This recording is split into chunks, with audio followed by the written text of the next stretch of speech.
Well, hello. It's 7:30. It's 8 o'clock. 4/16/2021. The year after the worst year ever. So, I hope you have a minute. Hope you have some time on your hand. I'm going to do my best to stay focused here. The homeless problem, Spokane, Washington. Welcome to the Spokane Experience, my latest venture in podcasting and studio development.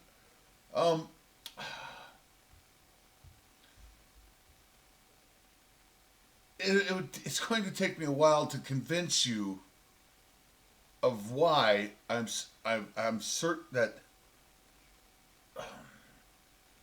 the sales pitch I'm pitching is more than a sales pitch by a previously homeless person. All right, it's much more than that, and it's not a easy fix, so to speak. But it goes. I guess what I'm asking you to do is set aside what you think you know about how to help the homeless.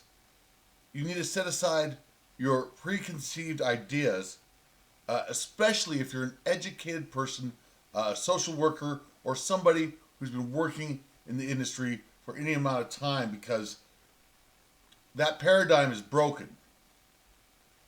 And I'm someone who really dislikes people who think compassion is the fundamental way of helping the homeless. That's a broken paradigm. It's a broken philosophy. And I'm not trying to turn someone off here. It's reality. So, San Francisco, one of the most progressive, compassionate, used to be one of the most beautiful cities in the world, where you had probably the most compassionate, rich community in the world. About 2 years ago, I know this was fact, they spent about $40,000 a year, the city did, per homeless person. And their homeless population was in the 30 to 40,000 range. So they were spending and trying so hard in so many different ways, compassionately, and I'm not trying to denigrate their actual belief, but they're wrong. That's not how you can effectively go about fixing and solving the homeless problem if that's your goal. What's your goal? All right? Right? If you're watching this because you want to feel good about trying to help the homeless and find some way to feed them and make them feel better, you're watching the wrong video. I'm not here to make anyone feel better about what they're doing with the homeless or what they're not doing about the homeless. I'm here to provide a solution on how to reduce the chronically homeless population in any urban area. And to develop that paradigm for you, you need to throw out everything you thought you knew or your preconceptions about the proper way of dealing with the homeless, because Seattle, San Francisco, LA, it's broken, it's not working. You're not built to solve this problem. Now, you're built fine for caring for the homeless or treating the homeless compassionately and giving them, helping them not lose their humanity while they're homeless. All right, that's good stuff. We are here to fix the problem, reduce the population, and figure out how we can keep these things from getting out of hand and becoming Seattle. And okay, so if you're going to be offended, if you're going to think you know a whole lot more than me or whatever, and you want to argue, hit the door. All right, I'm here because I am a lot smarter than almost. Look, when people as smart as me end up homeless for 2 years on the streets, they die. All right, They just die. All right. It's not like because escaping homelessness has more to do with not dying and then getting lucky than it has anything to do with character, personality, want, drive, or any other factor. It is such a depressing situation if you find yourself chronically, I call it intensive care homeless, where you have no outside support, family, friends, whatever, for whatever reasons, whether you burnt those bridges or they all died on you in an airplane crash, who knows? I don't know how, but most people who are chronically homeless no longer have a support system that almost anyone in normal society you'd expect to have. They're on their own as a single individual.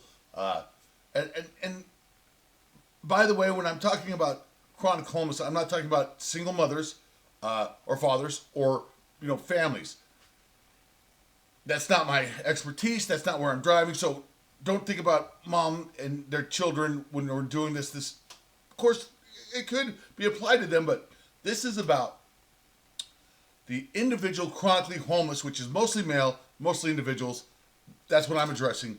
That's the section, the demographic of, but females too, individual females too. They're out there too, and this goes for that group, individual chronically homeless people.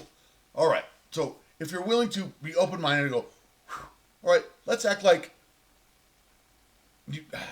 there isn't already powers and interests invested, stuff like. Let's say we're starting a nonprofit here. All right, okay. I can develop a nonprofit with the proper funding, the proper employees, the proper technology, and I could create a fundamental nonprofit where I could start it because I'm an entrepreneur, and then let it go, and it'd be successful without me. That's the idea. I'm not trying to run a nonprofit for the rest of my life because I care about the homeless. I really don't like most homeless people. Okay.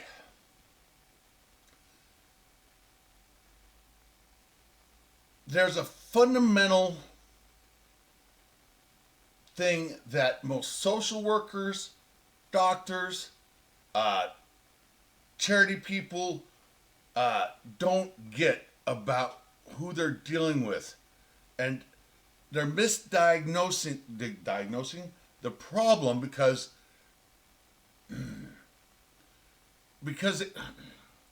it's simple and complicated at the same time. So let's begin. People take for granted how much creatures of habit we are. Now, most people, no one here is going to be surprised when I tell you that throughout the day, you're running more on habits than you are actually decision making. All right. If you've ever been into self-help, or you've ever been part of a corporation or a business, or even some sort of organization where you're trying to advance in some way, you might have picked up a book on better self-discipline or better habits. All right. So we go throughout our day, autonomous functions going on, whether it's putting on your clothes in the morning, whether it's the time you eat breakfast, the time you go to bed, where you put your keys at night. So all these things,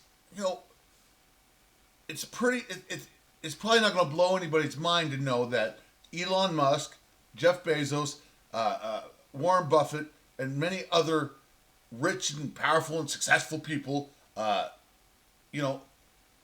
probably have certain habits that they partake in every day, and these habits exponentially help them advance quicker and further and more than other people do. And that might not be your shtick. Who wants to do that? I mean, who would want to dedicate that much of their life to certain habits that would seem so redundant and so meticulous that hey, Money's not everything, right? Okay, but you're probably not surprised when I tell you this. Okay, we need to go further into habits as far as it's concerning the homeless than anybody ever has. I've read a lot of books. I've never seen it addressed this way. It's not going to be groundbreaking new science. It's going to be based on science I've read in many different books, but it's taking it to a deeper core. So first, you've got to think about habits as a chalkboard. We've got a big, huge chalkboard in our brain, and it's probably divided up into, major habits, driving habits, eating habits, all these different ways. The structure is probably a pretty complicated neural network, but it's a chalkboard, okay? From my research, it takes probably anywhere from 25 to 65 days to get a habit kind of written on the chalkboard, all right? To get it nice and solid, it takes about 230 days to really get that habit ingrained. So it's just, you're up, you're doing the dishes, you're off to work, whatever that process is that you've developed. Okay. So let's back up a little bit here. Why are habits so vital in our daily lives? Well, when something is a habit, it takes almost no effort to start that activity. All right. This is why people who I don't know, my grandmother and grandfather. This happens to be my grandmother cooked gorgeous breakfasts, gorgeous dinners every day, right? And my grandpa, after we're done eating, always did the dishes right then and there. It was just automatic. Grandma automatically made awesome food, and Grandpa automatically did the dishes afterwards. It was just it was like, so. Now for me, I'm kind of a lazy bum or whatever you want to call. I've never been good at making my bed. Don't look in my room. For me, at times, just normally, getting started on cleaning my room or something was very difficult. Now, because I had to grow up and had to become, a responsible adult sometime in my life, many a time, I got in the habit of, taking the garbage out every day. I got in the habit of, doing the dishes at certain intervals, making sure they don't pile up, things of this nature. And those habits, you start forgetting about it. You just do them, and what it does is it reduces the willpower you need to do it, right? To get it started. You just do it, all right? Because everybody knows once you start doing the dishes, it's 10 fucking minutes. It's gone. It's over. It's easy, right? We all know this, but it's that barrier, maybe even Nietzsche-esque will to power of getting out of the bed, right? Like getting up in the morning can be difficult, but once you've had a job, 3 weeks later you're getting up regardless. And then if you lose that job at some point, you're getting up at that time regardless, anyways, just naturally because it's a habit. You wake up. Okay, and this is important because further on down the line, you'll see how that pressure it takes to do something when it's not a habit is actual effort. Okay, all right, and effort piles up. Imagine it this way. So you get up and you brush your teeth every day. Okay, now we go. All right, put that toothbrush. Tie it onto a 10-pound weight. Now in your mind, see that toothbrush on your sink with that 10-pound weight. Now, go brush your teeth. First time you're probably, oh yeah, this sucks, right? Well, imagine what it's going to be like tomorrow, because now you know how hard is 10-pound weight on that toothbrush. And you look at that toothbrush, you look at that 10-pound weight, and you might go, I don't know if I need to brush my teeth today. Maybe I'll brush my teeth every other day. If there's going to be a 10-pound weight on that motherfucker, maybe I'm going to brush my teeth every other day. Does that make sense? Okay, so suddenly a simple brushing your teeth, which is easy, normal, becomes like a 10-pound weight when it's not a habit. All right, and this is real. This is real. So imagine there's a 10-pound weight on the toothbrush, and also a couple 5-pound weights on your shoes.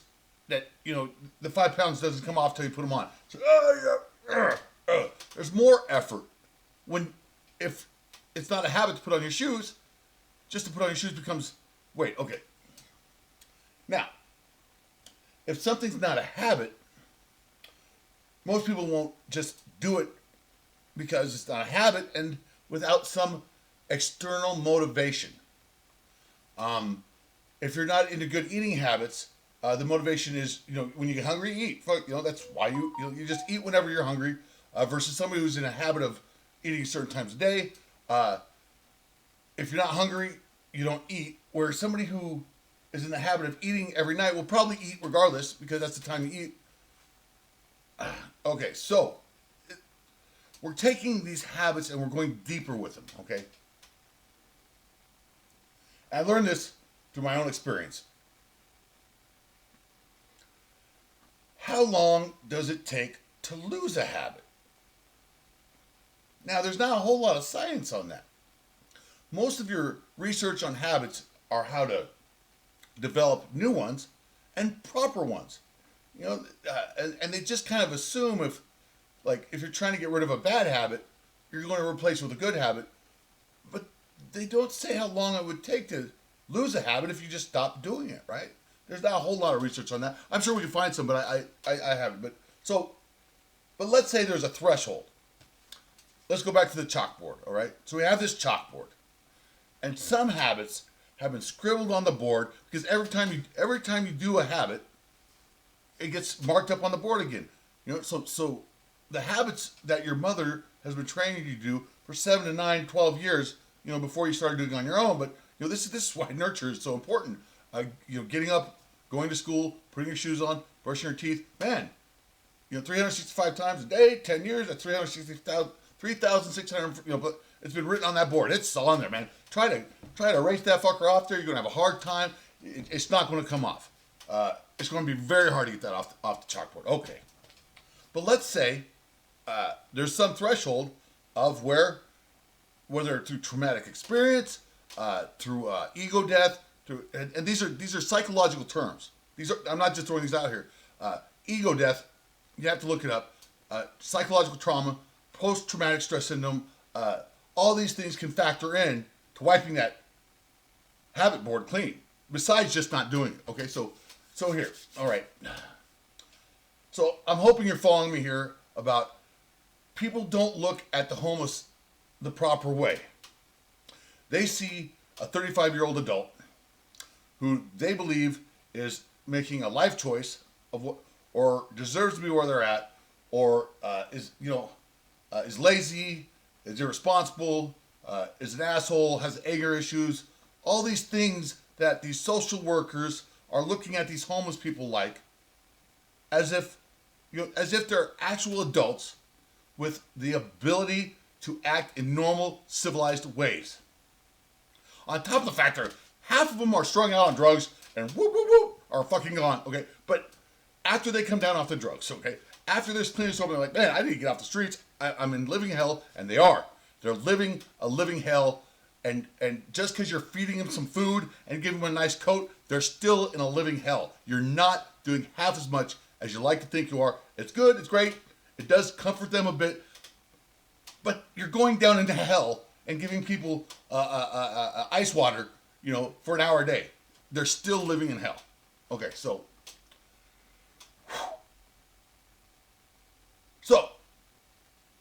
these trained professionals, social workers,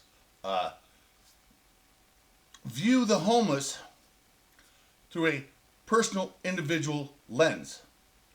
He's a jerk. She's very nice. Blah, blah, blah. He's more deserving. They do. Trust me. They do. It's called cognitive biases. It's called cognitive dissonance. There's all sorts of natural human tendencies why humans in charge of diagnosing another human is probably not the best way to go. Example number one. I'm a man. I should not have a female social worker running the test that SNAP runs for many a reason. One, I'm a man. I am not going to want to pronounce my weakness and deficiencies in front of a woman, period. It goes against instinct. It goes against Darwin. I'm going to have a hard time saying I'm helpless and hopeless and in big trouble and I need your fucking help when there's a woman giving that test. That's problematic. What that means is most men are never going to score high enough when you've got a limited pool of resources. And you have a standardized test that says you got to score here, to get resources, period. And women are handing out those tests. All these men are going to score lower, not because of actual reality, but because of their instinct to lessen their actual status in society. It's Darwin, it's lizard brain. It doesn't matter.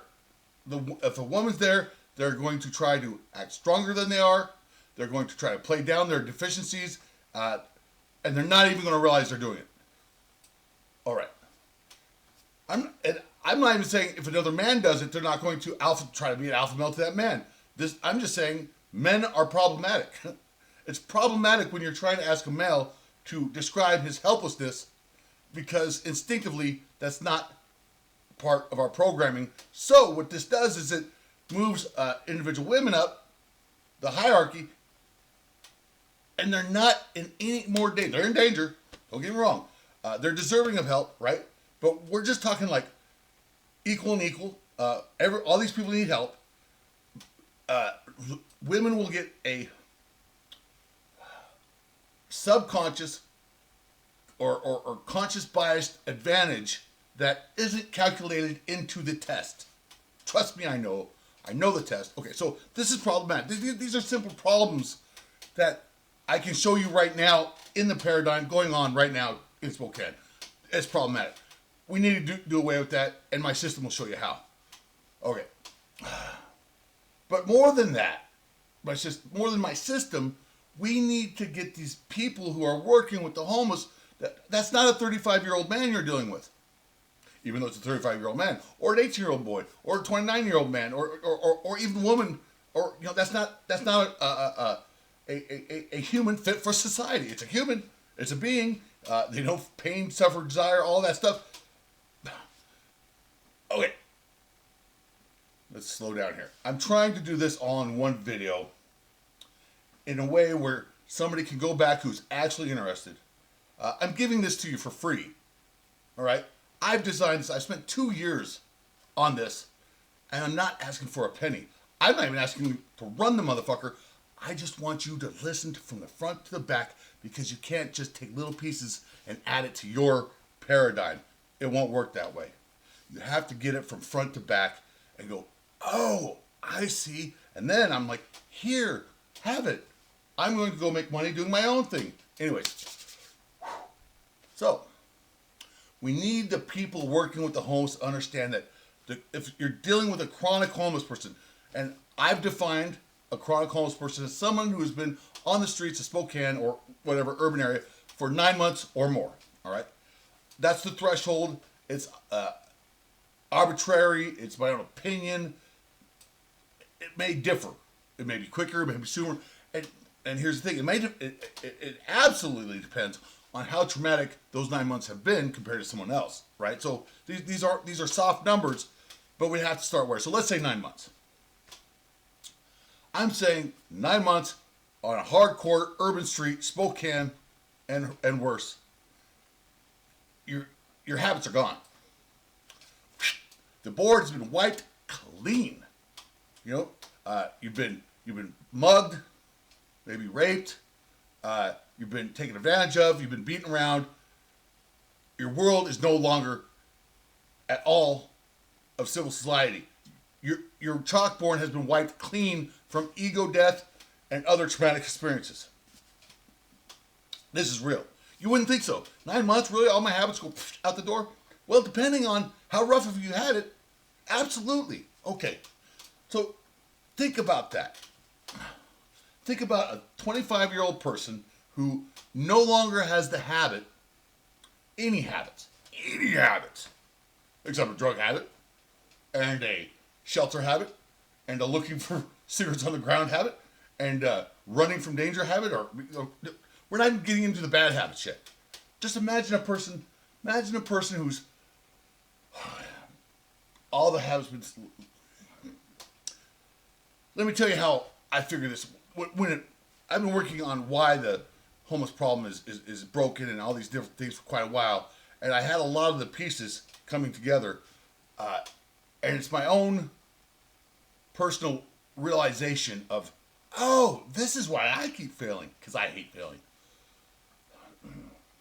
So I've got a nice apartment. I'm doing real well. 2 years ago, I was on the streets of Spokane, strung out, needle in my arm, trying to die, wanting to die, hoping to die. I was actually ashamed of myself because I couldn't throw myself off the fucking Monroe Street Bridge because I wanted to, I knew I should, and I felt like a coward, all right? I had lost my humanity, all right? 2 years ago, 2.5, all right? Today, I live in a nice South Hill apartment. I drive a fucking Audi. I have a Jeep Cherokee. I have $10,000 worth of fucking studio equipment I'm about to start a new podcast with. And I'm an emotional wreck. I am not half as put together as I look. If I do look put together. But, so, I'm still struggling with post-traumatic homeless syndrome. So I've got this nice apartment, and I keep noticing I'm rolling around my apartment. I'm paraplegic, by the way. Wheelchair. It's breaking. I noticed I'm rolling around my apartment every day naked.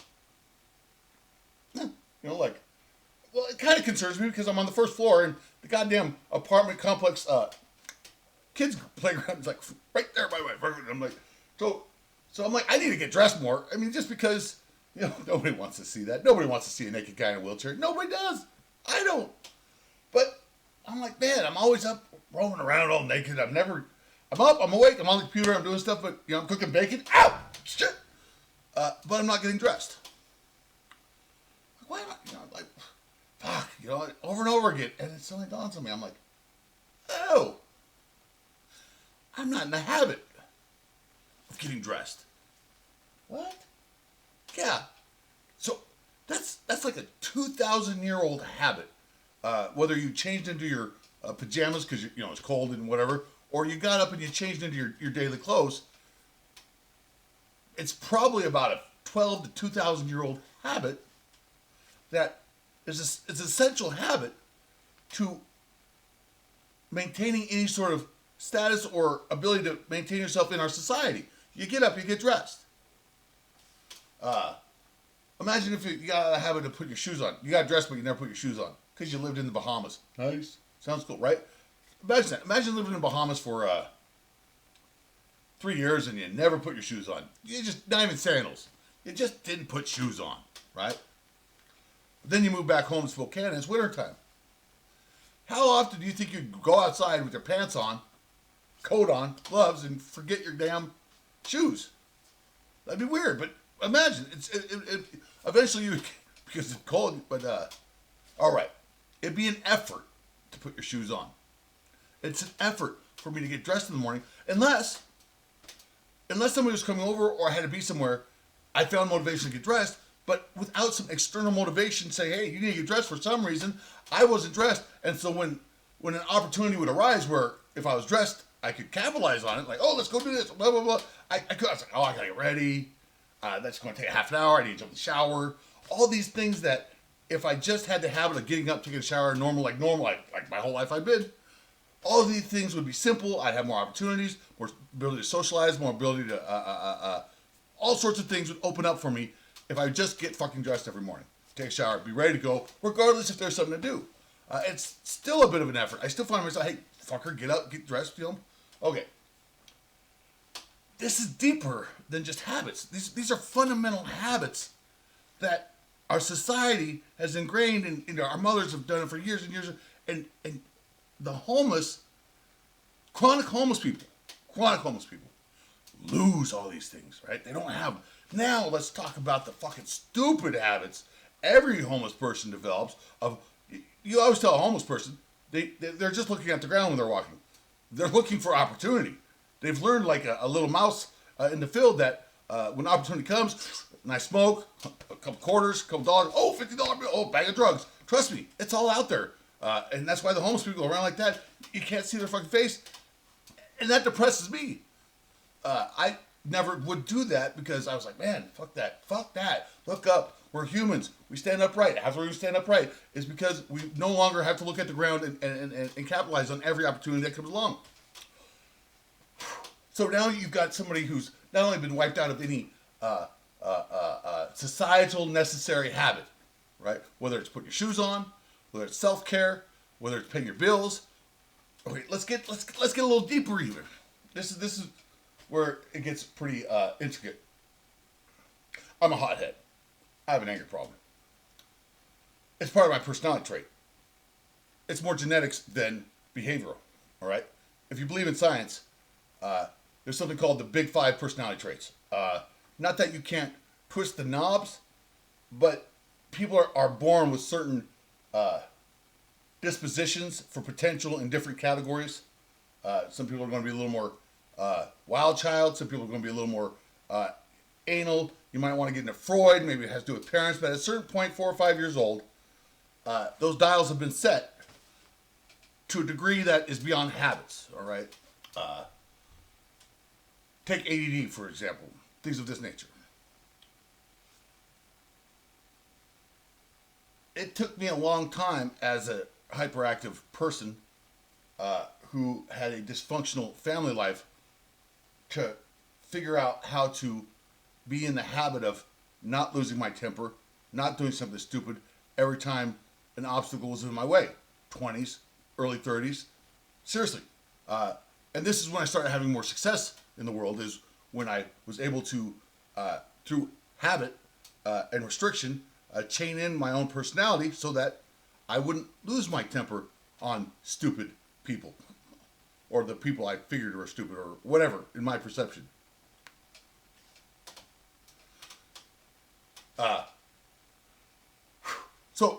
And that's called habits. That's called self-discipline.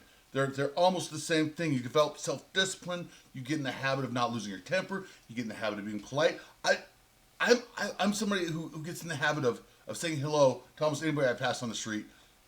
It's more of a part of my personality, extroversion, but it's also a habit where, when I'm out of town or somewhere new, I don't do it so much. When I was in prison, didn't say hello to every schmuck that came along. You look them in the eye, but you don't mean mug them. It's a balance. Never mind. So, we're talking about people who don't have the normal habits of self-control, the normal habits of communication, the normal ability to not cry, right? Because fuck, you have all sorts of different homeless people who are just nothing but raw emotion, and they're not even able to cap it, and so what this does is this makes it very difficult for normal socialized people to be able to deal with rage and emotion, all that, blah, blah, all day long. Woo, woo, woo, woo. It's not a very efficient way of handling anything on the homeless person's part and on the person who has to deal with the homeless person, but especially if the homeless person doesn't realize that they're chalkboard. That's the other thing. Awareness of the situation on a real fundamental level is the problem. It's not about saying hello. Hi, homeless person. God, I saw something. That's the dumbest thing ever. You don't know who you're dealing with. This could be a strung out drug addict who's predatorial and is out to get you. And when you say hello, you're opening the door to danger. This is not a compassionate way of going about life. All right? But you do need to fundamentally understand that if it is a chronically homeless person, they don't realize all their habits are wiped off. They remember being someone normal. They remember getting up and brushing their teeth. They remember having a job and a wife and a kid. They remember being somebody who is responsible. And fuck if they know why they can't do it now. They think it's a failing. They think they're fucked up. They think it's the drugs. They think it's depression. They don't realize that a lot of who they were in society, which we all are, are a reflection of the habits we've developed and we're doing every day. It's kind of sad because we like to think we're all creative, spontaneous individuals who are totally different than our peers. When in reality, most likely we share so many habits in common with our social group and peers that we're almost not different at all, except sometimes around the campfire, throwing a beer back, or some other time when we actually have to think about what we're saying. I'm trying not to get sidetracked here. Okay, so we have to understand on both sides. The homeless people don't understand how fooked they are. They don't understand. Look, I hate failing. I like winning, all right? And like I said, it took me a long time to figure out how to encapsulate my being so that I wasn't failing all the time, blowing up, doing stupid things, because that's my nature, right? But that makes me creative, that makes me exploratory, all these good things. I needed to figure out somehow to balance that, and I was winning. And suddenly I was winning in life a lot. And it just shows that all the winning in the world won't save you from being homeless. It can happen in a heartbeat, or it can happen over time. Okay, so back to the point here. The people dealing with the homeless don't get to be judgmental because they feel like they're dealing with a jerk or a crybaby or a drug addict or something like this, because that's not what they're dealing with. They're dealing with a human being who is nothing but raw emotion and raw personality with no constraints and none of the habits that were developed over time for 20, 30, 40 years. They've lost it all. And they don't even realize they lost it all. And they don't know why they're failing and all these things. It's very sad in a deep way, and it's complicated because how are you going to tell the average $15 SNAP employee who has to deal with 20 people that are just raw emotion, that 3 of them are like 3 out of 20 people are easy to deal with. So 17 people they dealt with today were nothing but raw personality, anger, emotion, blah, blah, blah. How many days could you expect to do that without becoming callous and judgmental and, I one of these guys or one of those guys or one of these people? It's not an easy thing to ask anyone to do. It's not even a reasonable thing to ask anyone to do. Okay. So you have people failing and they don't know why they're failing. The homeless. I know, because I kept failing. I kept falling. And I'm, I guess, why am I failing so bad? Why is it good? And everybody, my good friends, I had some very good support. They kept wanting me to get on antidepressants. They thought I was depressed because if you looked at it, it would look like I was depressed. The symptoms resembled that. I didn't have motivation. I couldn't I couldn't get up and do things. I'd lay in bed for a long time without, but I had no outside stimulation to get me out of that bed. So getting out of bed when you have no outside stimulation and you're not in the habit of getting out of bed, it becomes an effort to get out of bed. It becomes an effort just to get out of bed. It's not depression per se. Now this is we're getting into some really per person, per individual situation here, because it could be some symptoms of actual biological, chemical depression people are suffering from. But it wasn't with me. And if it wasn't with me, there's a good likelihood that there's a bunch of other people out there, 20% like me, who are getting diagnosed as depressed, being put on antidepressants, and they're not fixing the problems. Because if you're not depressed, why would you take an antidepressant? But it looks like you're depressed. But really, it's like you're 40 feet in the ocean, some depth, where moving and everything takes effort. So unless there's something to motivate you, like a fucking shark, whoop, whoop, you don't really want to move. You just want to, right? Okay. Depression can feel the same way, but depression is a chemical imbalance caused by neurotransmitters and usually a failure of uptake or all sorts of reasons that are chemical and biological that may or may not be caused by outside stimulus. All right? That's depression. This is caused because you've had all your habits wiped clean. Everything you do now is an act of willpower. Everything. And now you're off the streets, and you're in your apartment, and you can't even get out of your bed without a bunch of willpower. And it feels like you're depressed. It's not the same thing. Okay, so now we're starting to get into the nitty-gritty problem of why the homeless have such a hard time not becoming chronically homeless. So, after 9 months, you've been traumatized a little bit, you've been going through some shit, you've never been down here, you don't know what's going on, you have to figure out okay, you've lost all your fundamental habits that are necessary. These are habits that are necessary to function in society. They're gone. So to expect someone who's lost all these habits that are fundamental to just plop back into an apartment, plop back into with some Social Security, and be expected to somehow maintain that apartment or thing for any amount of time is also unreasonable. Okay. So obviously, having people wait for the golden BB, the golden egg funding, and then hopes somehow that an apartment lines up at the same time the golden egg lines up before they get strung out, mugged, or beat up, or in the hospital and they miss the phone call and then have to wait another 2 years, because that's what happens more often than not. Okay. We need to get these people into transitional housing that has no rent, but you have to act like you're paying rent. Okay? That it's an apartment where you have certain duties and skills, and you're going to be helped along the way by a bunch of people caring and loving.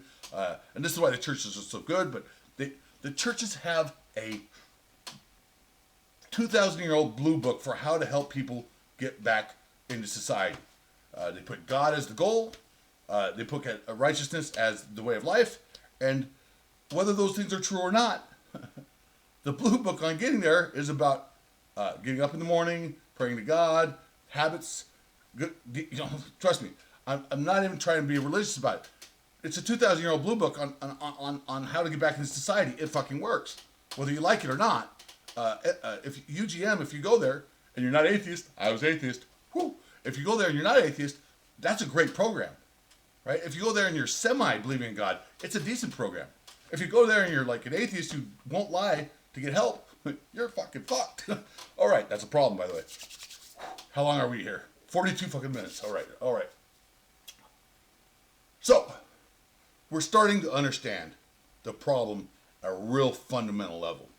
We're expecting homeless people to be adults. We're expecting them to be a 22, a 34, a 40-year-old human being with the same habits that most people have at that age. They're not. They're not at all. And so it's even if they're smart, intelligent, and blah blah blah, they don't know what they don't know. You don't know what you don't know. They don't know what they're missing, and so they get stuck in these situations which they have a memory of a time when they can handle that situation. It's not the same though. Like, trust me, you're like, man, I remember being somebody different. Why can't I be that person? I must be broken. Yes and no, you're not broken. You simply don't have any of the habits that are fundamental that you had back then that helped you be that person you were. All right. All right.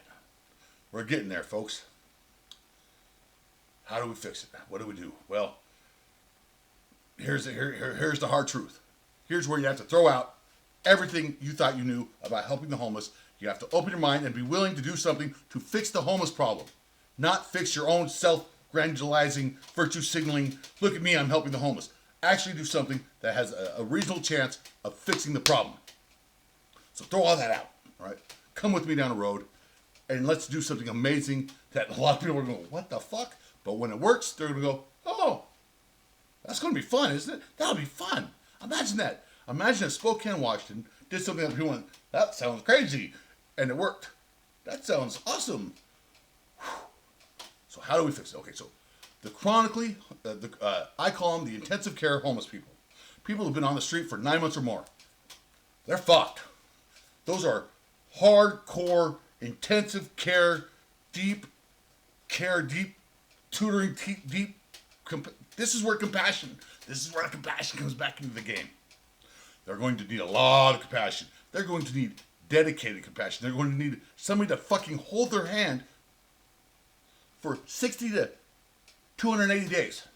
Because that's the amount of time that almost every fucking self-discipline, every habit book says it takes to implement a habit, a single habit. And they need about 10 to 15 of them before we stick them back into society. They need about 10 to 15 fundamental habits that are back ingrained, and that takes about 230 to 280 days. So they're going to need someone to inspire them and hold their hand every day for 280 days. That's hard. But we figure this out. Okay. So this is the first step to keep the homeless population from expanding. Right? Because we already have it. We have to deal with it. It's expensive. Fuck. We're going to have to take care of those. But we can't do it right now. We've got to stop the population from getting any bigger, because that's what's burdening it all. It just keeps getting bigger. Why does it get bigger? Okay, so you have Fred. You have me, Fred, whoever. He's just suddenly found himself homeless for whatever reason. Drug use, a death in the family, divorce. He's not a very good dude. Whatever, he's coming down to downtown. He has no resources. He's burnt all his bridges or whatever. For whatever reason, he is coming downtown because there's no other options in the world, and he needs help. He's going to SNAP or whatever. Okay. The current paradigm, the current model is he'll get in line. He'll get in line to SNAP or whatever agency. He'll probably get in a lot of lines. He'll probably spend the next month of his newly found homeless fiasco standing in lines, filling out the forms, telling his story over and over again, trying to find help to get out. But here's the reality of it. He's going to be on the end of the line of all the people that have been waiting about 2 years to find that golden egg and hope that golden apartment, line up at the same time before they get mugged, raped, thrown in jail, thrown in the hospital, miss that phone call, miss that email, and they're fucked again. And now Fred moves up one slot. Nobody even got helped. He moved up one slot because somebody missed a phone call and they threw one phone call and they threw him back. Fucked up. It's a fucked up system. All right, and I'm going to help all that. I'm going to change all that for the better. Okay, so Fred comes down and he starts filling out the forms, telling a story, sitting in lines. He learns where the foods are, what time of the day, where to go, where the best. He learns how to get cigarettes. He learns all these homeless habits that are replacing filling the slots that used to be of fundamentally sound habits that help people get through society. He's now got rid of all those, and now he's developing habits that absolutely are negative, are habits that are going to keep you from succeeding without you even knowing it. Looking on the ground for cigarettes. It's not normal behavior. I don't care what you say. I love cigarettes. I smoke all the time. Speaking of one, I'm going to have one right now. But I never fucking started looking on the ground for cigarettes because I'm vain. But anyways. So, what we need to do is keep Fred away from the herd. We need to keep Fred away from those who have developed such habits. Monkey see, monkey do. All right? Monkey see, monkey do is a serious scientific theory.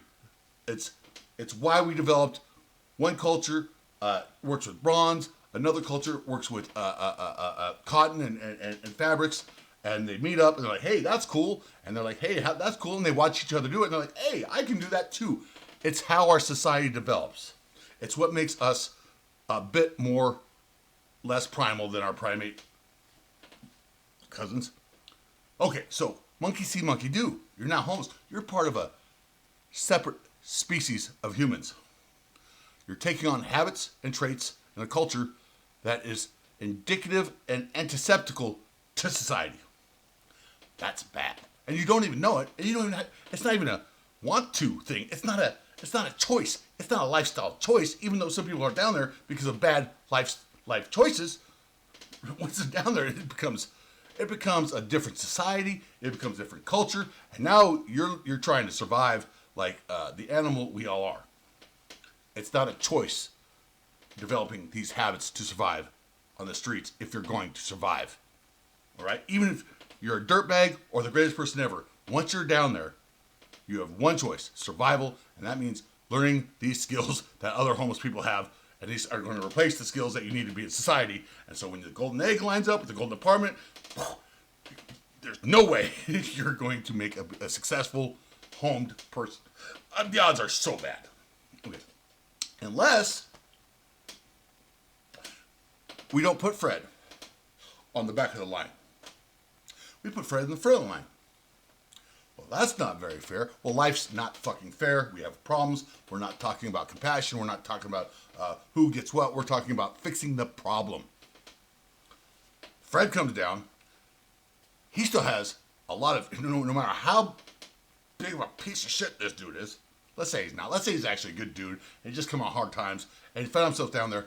He still has a lot of decent habits of that he has, that he, whether he's aware of them or not, that are very useful to get him back in society. It's more efficient to get Fred up front and get Fred back. We'll put him in drug rehab. Let's get him in rehab. Let's solve the problems. Okay, here's a whole nother section.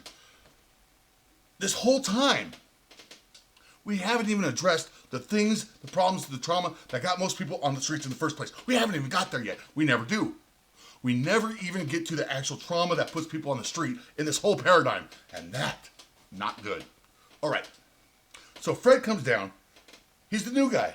We don't want him hanging out with the herd.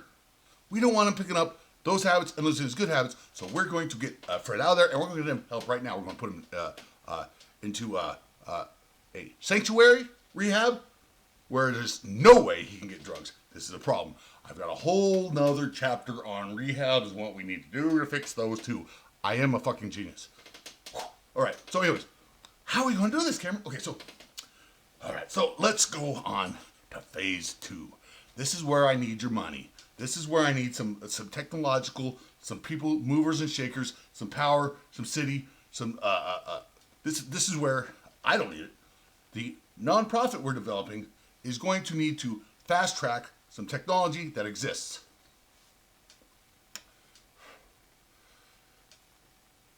Get Elon on the phone, right? Get somebody really smart. Bill Gates. No, Bill Gates is evil. Let's not deal with Bill Gates. We're going to get these wristbands. And here's where it gets a little, you've got to just go with me here, all right? Trust me on this one. Trust me on this one, right? If you're still here 52 minutes later, trust me, I finish well. We're going to make these wristbands. They still have them, Fitbits, whatever, a little cheaper though. They need to be a little cheaper because we need these homeless people to voluntarily be part of our program. They're going to want to be a part of our program. And they can walk away anytime they want. Or roll away if they're paraplegic. There's not any paraplegics out there. They're all dead. They just die. Trust me. So, you have this wristband. Now, this wristband, you can pop off. But once you pop off, it's no longer a special wristband. It's just dead on the ground. Dead to everybody. But, when Fred puts this wristband on, all the herd gets a wristband. All the herd has a wristband that has tile technology. All right, this is a T-Mobile tile, right? What this does is if it's on my keys, my phone within 30 feet, I can make it make a noise. I can find this anywhere. But here's the other thing. Let's say I'm in a bar, and there's 4 or 5 people in the bar with tiles on their key rings. Those tiles talk to the other tiles, and so I could be at home, and my tile, as long as it's in the range of another tile that's in range of a phone, I can find it. It's not GPS. It's Bluetooth technology. It's tile technology. We put that into our bracelet. All right. I'll get to that in a minute.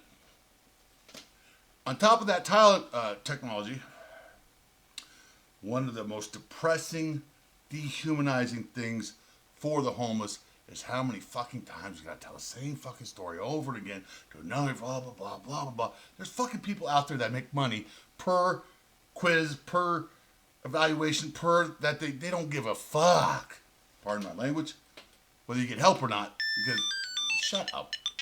They get paid per interview, per blood, per blood, so it's all about numbers game. That's sick and wrong. What this wristband will do, because my nonprofit doesn't get territorial. We work with the Red Cross. We work with UGM. We work with Jules Helping Hands. I don't care. We work with everyone. You want access to our database because you're out there helping the homeless? Well, we'll send you out there with a fucking wristband reader. And all you have to say, oh, Fred, come here. Boop. Oh, you need some insulin? Oh, you need some Seroquel because it's a psychotic medicine and you haven't had any for a week or you. Oh, hey, Fred. Boop. you've got an appointment next week over here. You just scan the wristband. And now that social worker doesn't have to go be exposed to the raw personality, to everything. They just go, hey Fred, come here. Boop. All right, okay, we got you hooked up. We got a bag ready. We got a bag ready to go for you. All right. We have a map of all the homeless and the tiles. And you see one wandering off in the middle of winter. Maybe we go get him. All right. Maybe we haven't seen Fred in a week, but we see his tile on our map, and he's got an appointment in 2 days.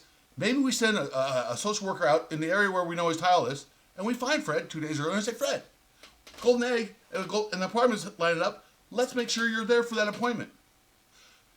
Wristbands to identify the homeless person, and so we can separate Fred from the herd. We can keep Fred from the herd because we know where the herd is. The tiles keep track of the herd.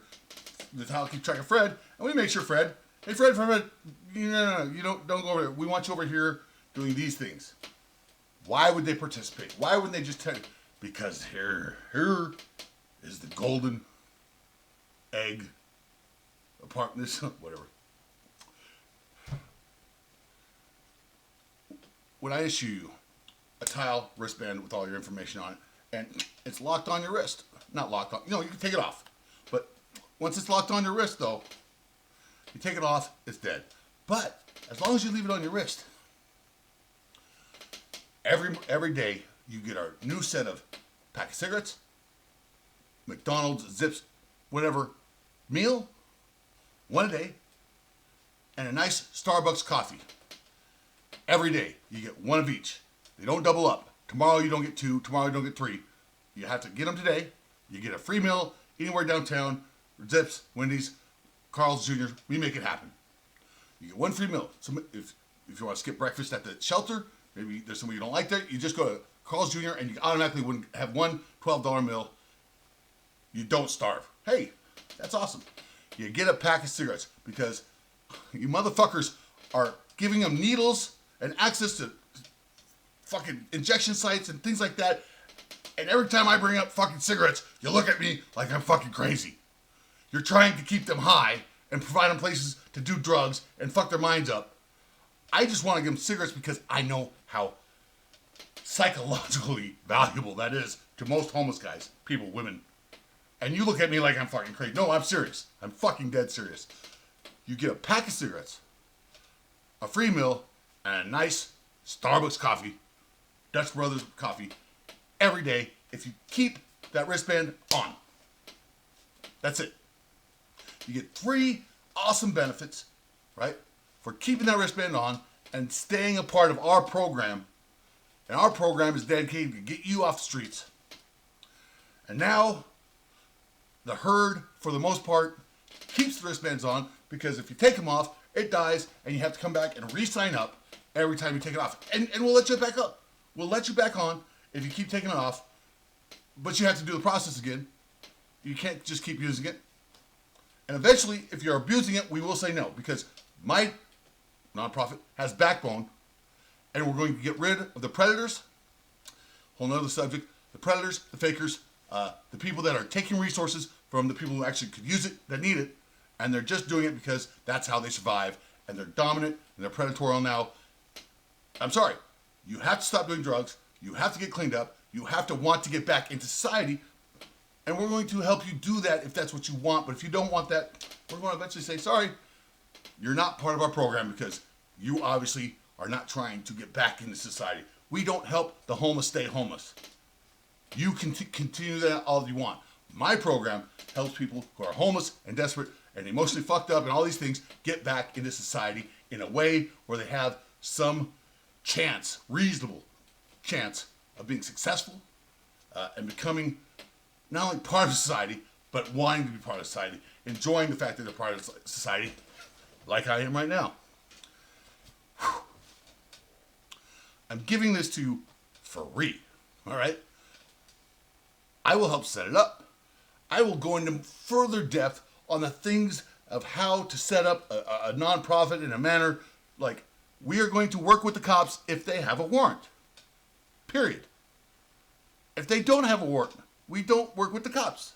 If somebody was raped last night downtown in an area where a lot of our herd is, get a warrant. It won't be hard. It will show you who was down there. We will work with the police. But my tile system is not so people can figure out where people are for any other reason than they want to help them. Period. All right? We need to set it up.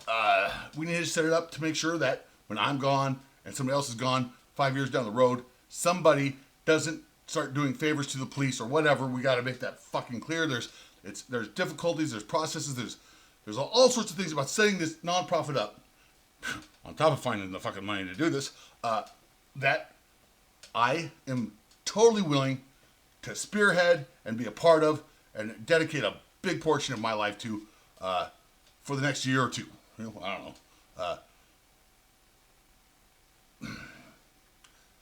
But I've spent a lot of time, a lot of effort, and a lot of blood, sweat, and tears hammering out, trying to figure out why this paradigm is broken. I think I've done it. And I just want to help the fucking homeless. I want to help my city. I want to help my city become better than it is, as best as it can be. It breaks my heart because I know I was down there for 2 fucking years. I was down there. I know what these people are going through, and you do not. You can't tell me about compassion when you think you know what's going on down there, and you don't, and you think a smile will fix the day. Man, and I'm not saying it's bad, but it's not as fucking useful as all these rich, well-adjusted, disciplined fucking people think it is, all right? And that drives me nuts. All right, there it is. Tell me what you think. Yeah, give me a call. 509-818-6005. I'm the real deal, baby.